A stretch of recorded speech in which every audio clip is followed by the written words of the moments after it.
మన రీసెంట్గా శాస్త్రజ్ఞుల పరిశోధనలో ఒక అద్భుతమైన విషయం బయటకు వచ్చిందంట. మన డిఎన్ఏలో 4 అక్షరాలు ఉన్నాయంట, 4 అంకెలు ఉన్నాయంట.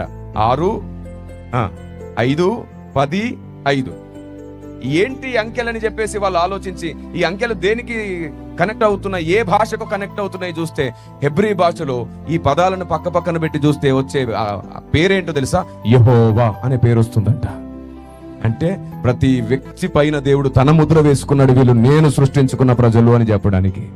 ప్రతి మానవుడి డిఎన్ఏలో దేవుని పేరు ముద్ర వేయబడినట్లుగా ఈ విషయం బయటపడిన తర్వాత ఇంక ఈ ప్రపంచంలో ఆయన సృష్టికర్త కాదని చెప్పడానికి ఎవరి దగ్గర ఆధారాలు ఉన్నాయి? ప్రతి మానవుడి డిఎన్ఏలో ఉన్నటువంటి అంకెలను అక్షరాలతో జతపరిస్తే యెహోవా అనే పేరు వస్తుంది. ఎందుకంటే హెబ్రీ భాష మొత్తం అంకెలతో ముడిపడి ఉంటుంది.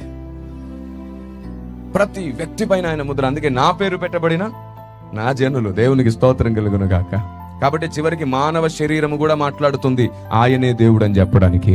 సమస్త చరిత్ర చెప్తుంది ఆయనే దేవుడని. ప్రకృతి మొత్తం ఆయన మహిమను వివరించి చెబుతుంది ఆయనే దేవుడని. అలాగే భాషలలో నుండి కూడా ఆయనే దేవుడని నిరూపించబడుతున్నాడు. ఆయన పేరు నజరేయుడైన యేసు. ఆమేన్.